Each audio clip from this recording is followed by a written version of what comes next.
Oke, kita baru merayakan dan saya maunya dan selalu anjurkan bahwa kita terus rayakan karya Kristus yang besar di kayu salib sampai kepada kebangkitannya. Dan kita perlu tahu kenapa dia ada di situ, kenapa sampai dia mengorbankan hidupnya untuk kita semuanya. Saya suka menantang diri saya untuk bertanya kepada Tuhan hal-hal yang bagi saya ya pastinya saya nggak ngerti gitu ya. Dan selalu pasti Tuhan akan bukakan. Jadi saya anjurkan Bapak Ibu sekalian, kalau ada yang nggak ngerti dalam firman Tuhan, baca lagi, kemudian bilang sama Roh Kudus, tolong jelasin sama saya. Nanti pasti dijelasin, nggak mungkin tidak. Kalau pintu diketok pasti dibuka sama Tuhan, nggak mungkin tidak ya. Nah, kenapa manusia itu kok bisa jatuh dalam dosa di awalnya? Dan akhirnya terjadilah karya Kristus yang besar di kayu salib. Kenapa manusia bisa jatuh? Dan yang perlu kita pahami adalah manusia ada di dalam sebuah kondisi yang jauh daripada sempurna pada saat itu. Kalau kita perhatikan dan kita lihat kata-kata aslinya, kata sempurna gak bisa menggambarkan betapa sempurnanya kondisi manusia pada saat itu.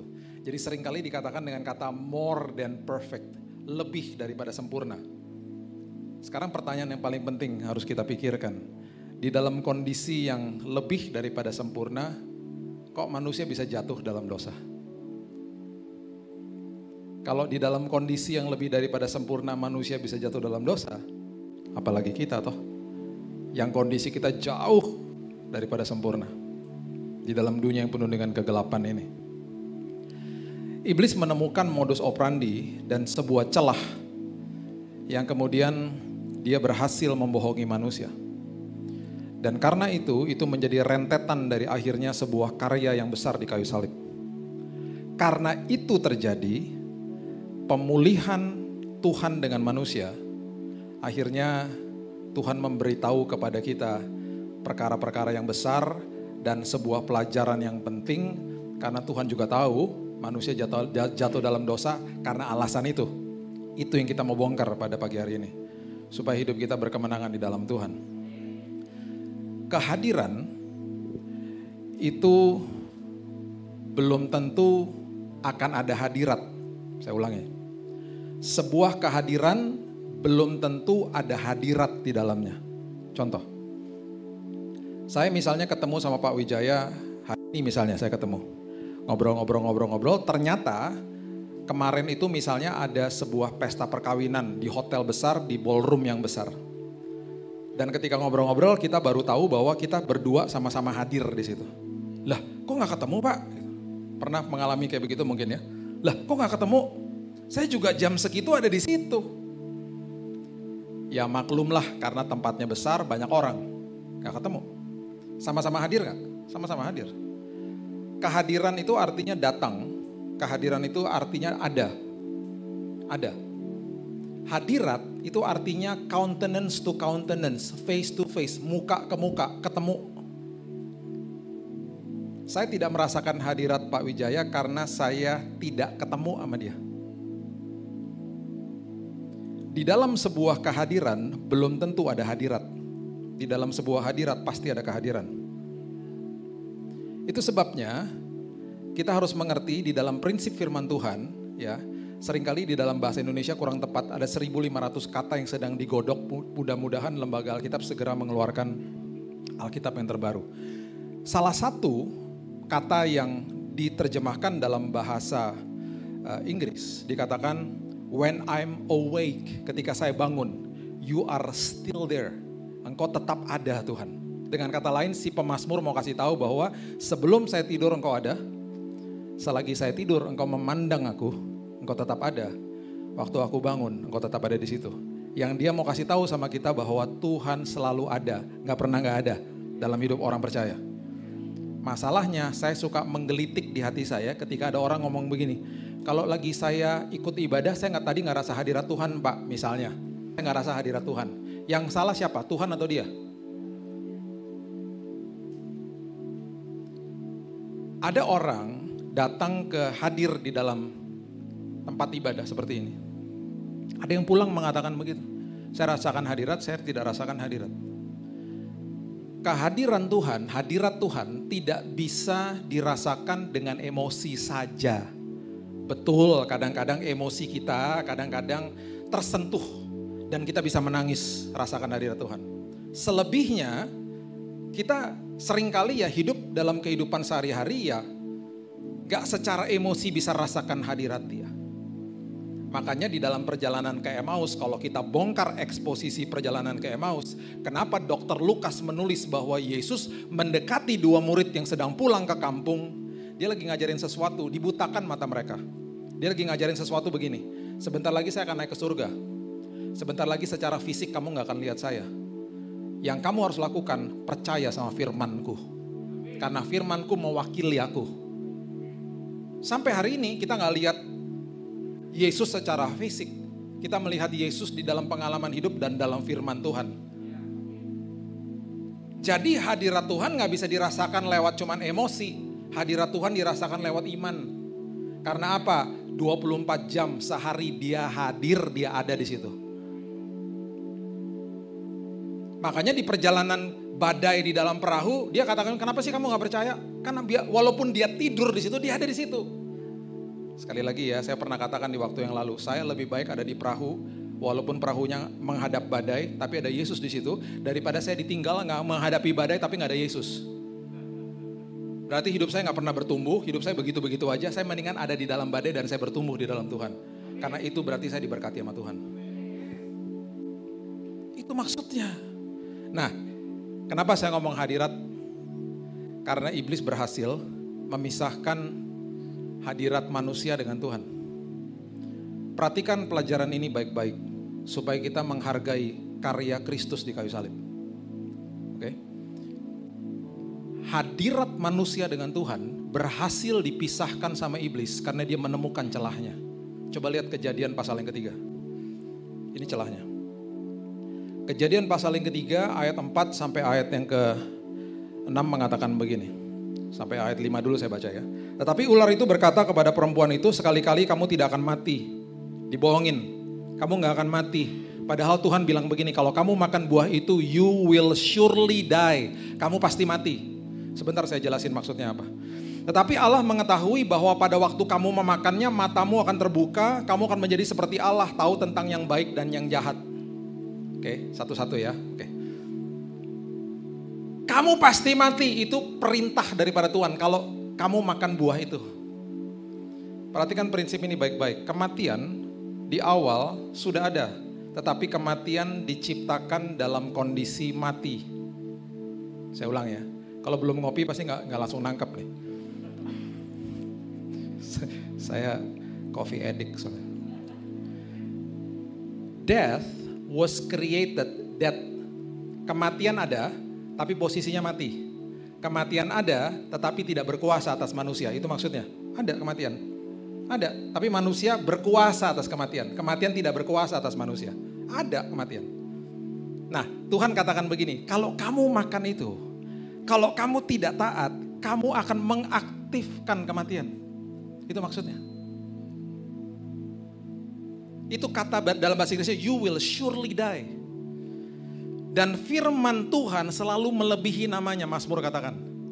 Jadi waktu manusia jatuh dalam dosa, Tuhan gak bisa bilang begini, iya ampun deh, kenapa sampai dimakan? Ulang ya. Kita doa pemulihan, ulang. Besok jangan dimakan lagi udah. Malaikat itu dikerangkeng aja deh pohonnya, gak bisa. Karena firmannya melebihi namanya, itu integritas ilahi namanya. Your name is your word is above your name. Di Mazmur katakan. Dia gak bisa tarik balik. Tuhan bilang, you will surely die. Nah, kematian ketika dialami sama manusia, yang pertama manusia alami kematian ada dua fase sebenarnya. Fase kematian pertama adalah ketika manusia dipisahkan dari hadirat Tuhan. Itu yang paling mengerikan sebenarnya. Kemudian manusia masih hidup ratusan tahun, manusia mengalami fase kematian kedua ketika roh dipisahkan dari tubuh. Nah, perhatikan ini baik-baik. Pengorbanan Kristus itu melewati dua fase kematian. Yang pertama dia dipisahkan dari hadirat Bapa, yang kedua baru dia mati secara fisik. Perhatikan prinsip ini dan kebenaran ini. Alkitab tidak pernah mencatat bahwa Yesus menghadapi kematian fisik fase kematian kedua dengan sangat berat, tidak pernah dicatat. Walaupun pasti berat secara fisik. Tetapi ada sebuah kalimat yang dia teriak kepada Bapanya, Father, why have you forsaken me? Kenapa engkau tinggalkan aku? Kenapa harus terpisah hadiratmu daripadaku? Karena seumur-umur hidupnya dia tidak pernah terpisah dari Bapanya.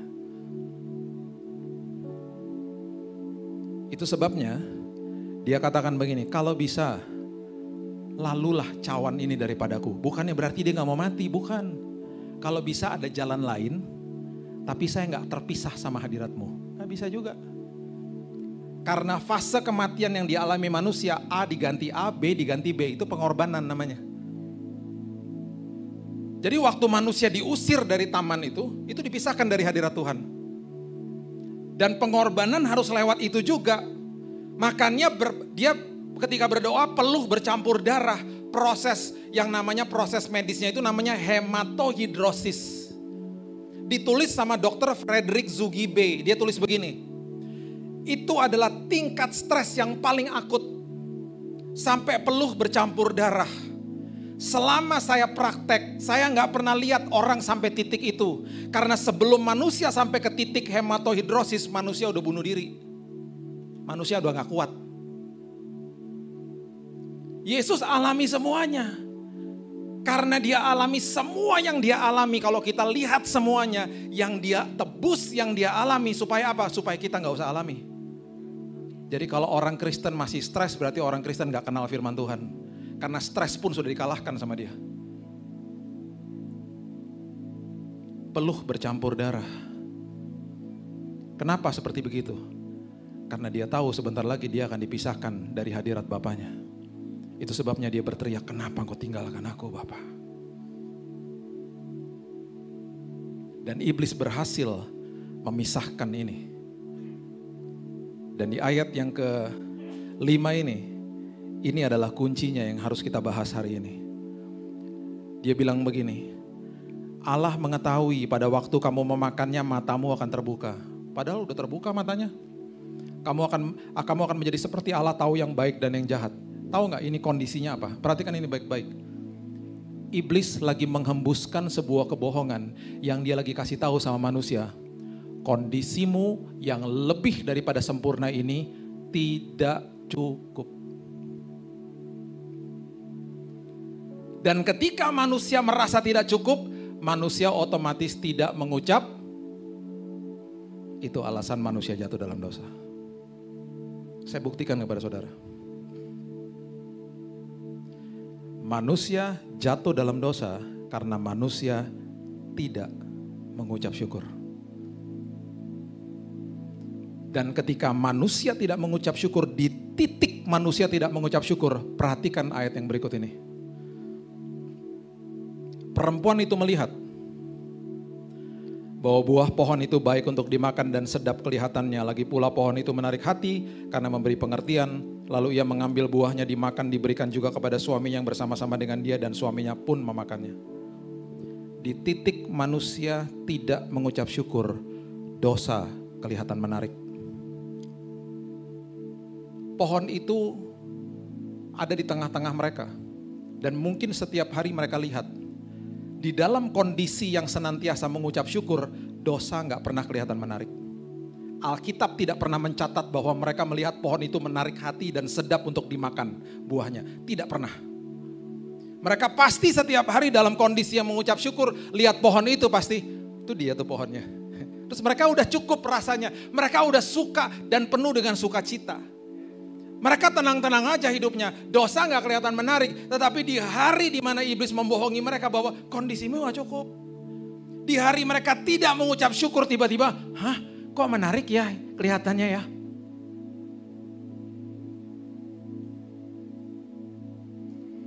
Itu alasan manusia jatuh dalam dosa. Dan itu sampai hari ini modus operandi itu masih dipakai sama iblis untuk anak-anak Tuhan. Kenapa saya bagikan ini? Supaya kita bongkar kebohongan dia, supaya kita gak bisa dibohongin lagi.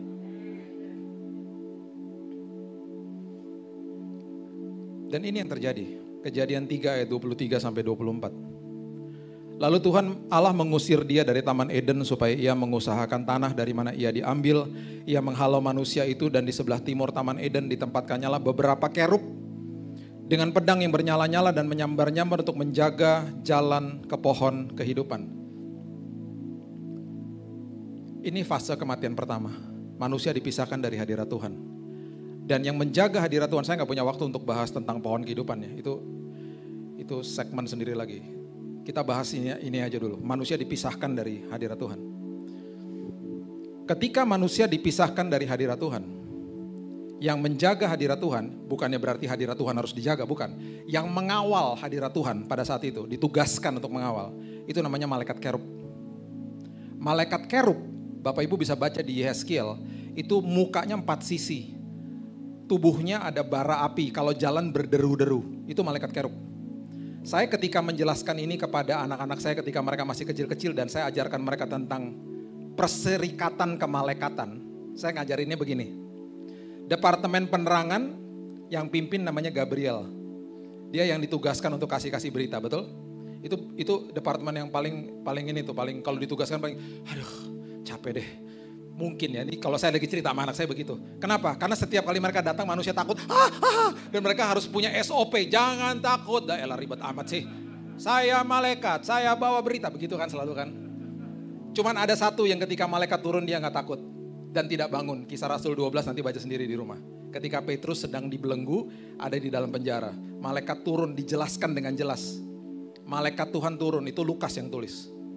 Dokter Lukas yang tulis kisah para rasul. Turun dengan cahaya yang bersinar. Petrus gak bangun. Kenapa? Karena dia penuh dengan damai sejahtera dan sukacita ketika ada di dalam penjara. Dia tidak bergeming saat itu. Itu khotbah yang lain lagi.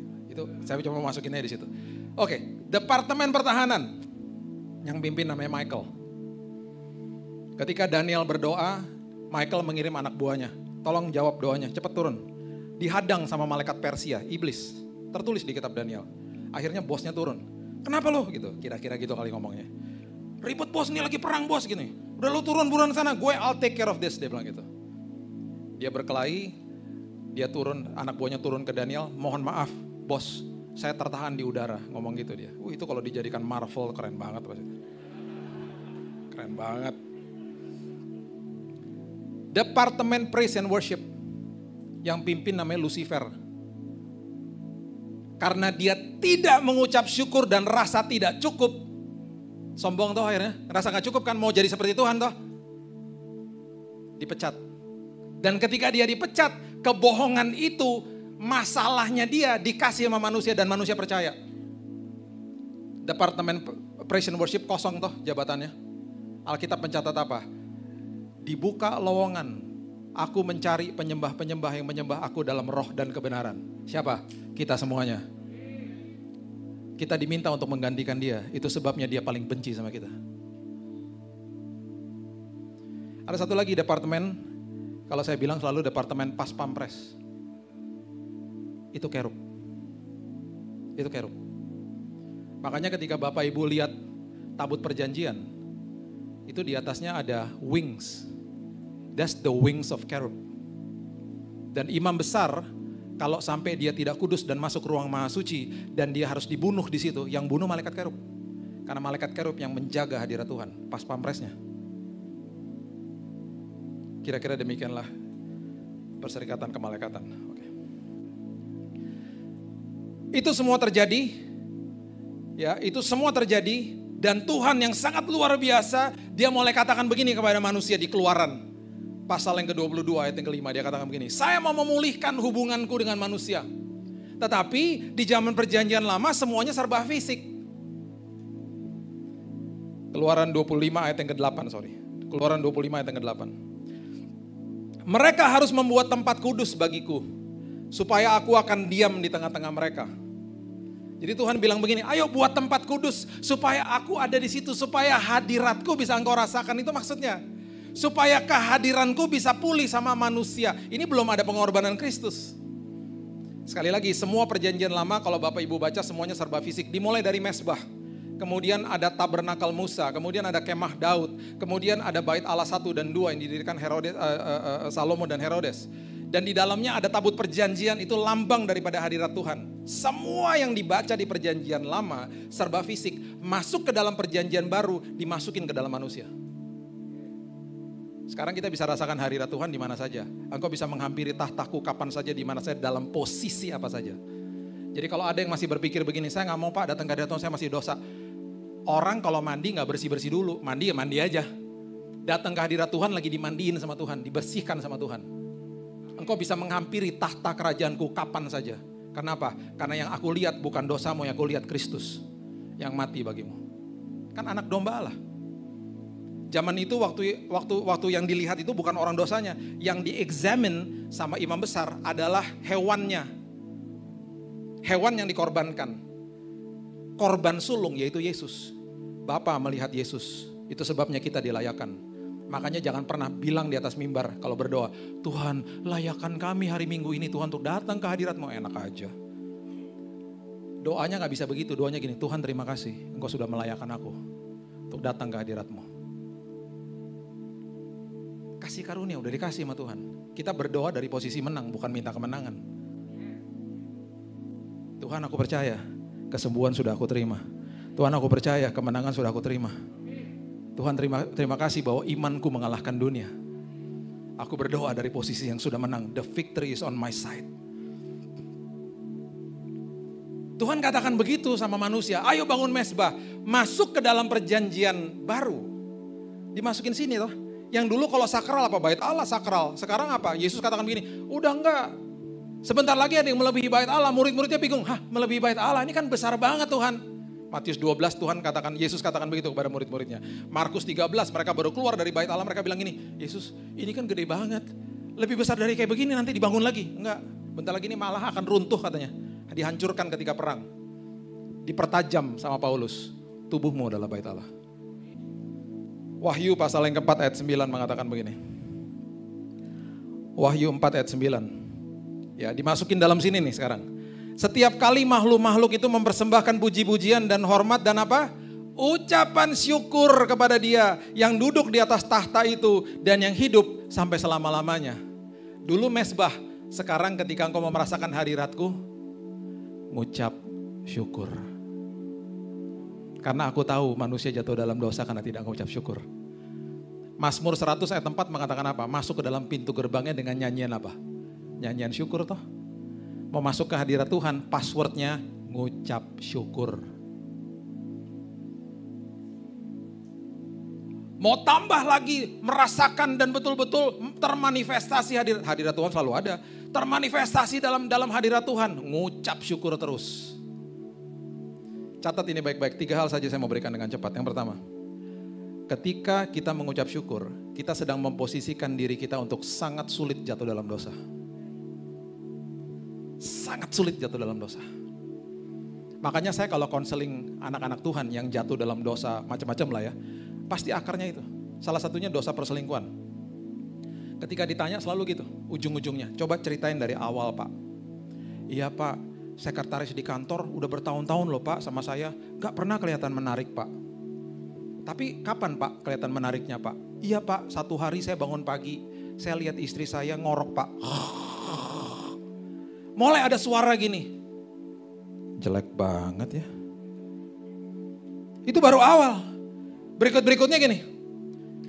15 tahun yang lalu badannya kayak sekretaris di kantor. Sekarang anak udah 3 jadi gembul gini ya. Mulai dibanding-bandingin sama iblis.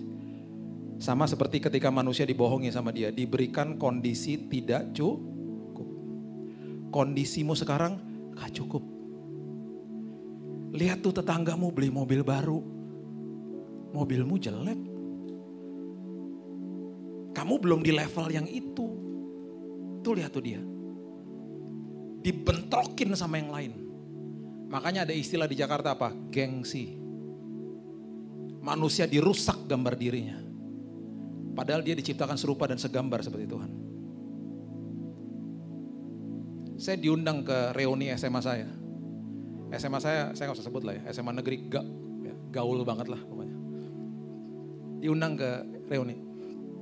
Saya datang ke sana malam-malam karena hari kerja pakai ojek. Karena biar cepat datang. Sampai sana saya lihat mobil mewah semua di luar. Saya dalam hati gini, hebat juga teman-teman gue ya. Udah pada mobilnya mewah-mewah. Masuk ke dalam tuh kartu nama, wah semuanya direktur lah, apalah, owner lah, segala macam. Tiba-tiba ada teman saya bisikin saya, lu jangan percaya ya. Kenapa? Itu mobil-mobil di luar banyak yang nyewa. Hah? Nyewa? Iya. Terus kartu-kartu nama tuh banyak yang buat. Bohong tuh semuanya. Karena mereka lagi mau kasih tunjuk bahwa mereka berhasil, mereka hebat, mereka sukses dari materi, jabatan, dan status. Saya pulang, mereka nunggu mobilnya mereka di Vale, saya pulang karena tukang ojek saya kasih 50.000 untuk makan supaya nungguin saya supaya saya nggak ribet. Saya telepon, datanglah ke lobi. Lu naik apa Bil? Ojek. Waktu saya pulang 1 jam sampai rumah walaupun pegel-pegel, saya merdeka banget. Di atas ojek saya baru mikir gini, gue merdeka banget ya. Nggak ada rasa gengsi, nggak minder, nggak malu. Nggak sama sekali nggak malu. Kenapa? Karena serupa dan segambar seperti Tuhan. Hidup saya bukan untuk membuktikan kepada orang lain. Nyantai aja tuh, saya waktu pulang dalam hati gini, iya ya, baru nyadar, merdeka banget gua.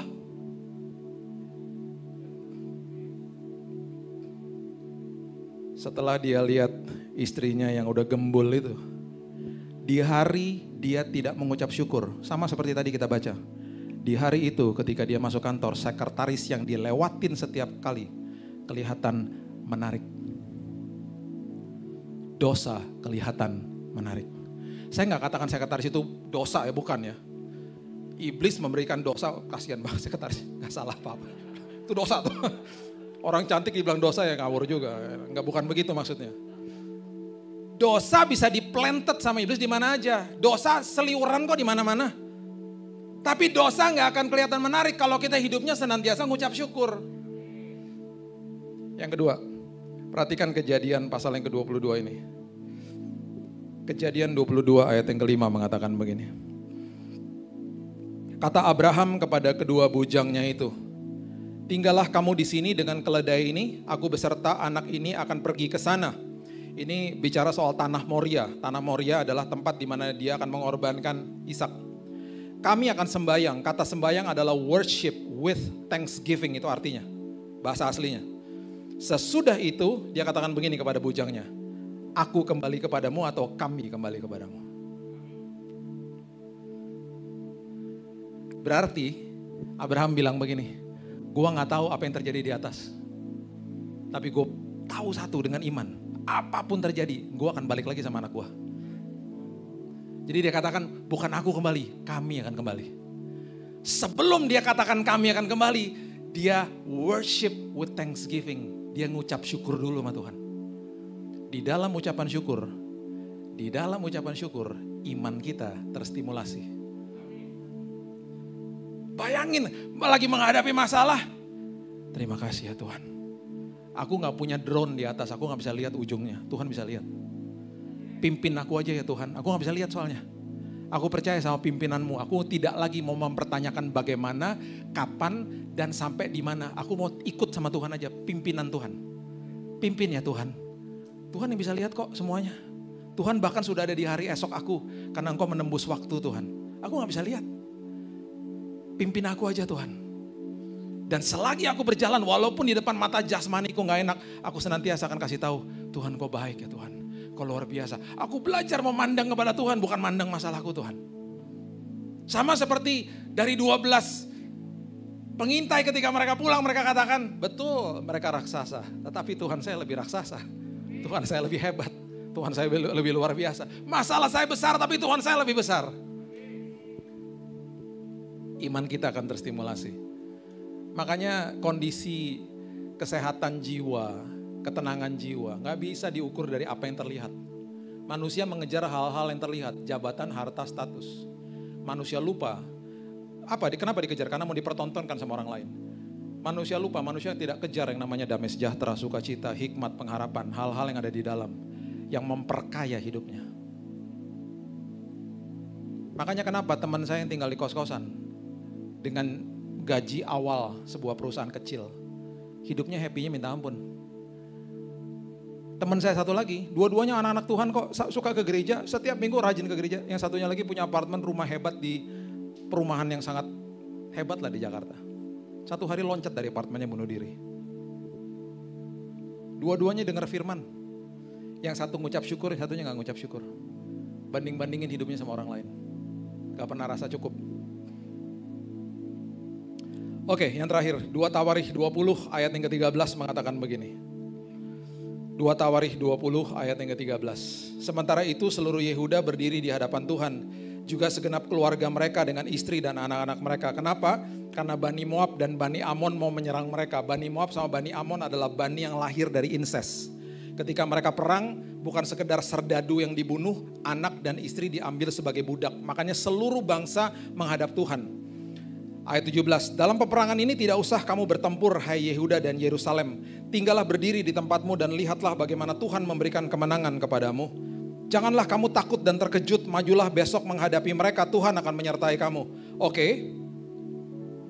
Mungkin aja mereka bertanya begini, Alkitab tidak mendokumentasikan. Bawa senjata enggak? Tidak. Panggil teman-teman negara sekutu? Tidak. Terus majunya gimana? Menghadapi musuh. Tuhan katakan begini, ayat 21. Setelah Tuhan berbicara, mereka melakukan ini.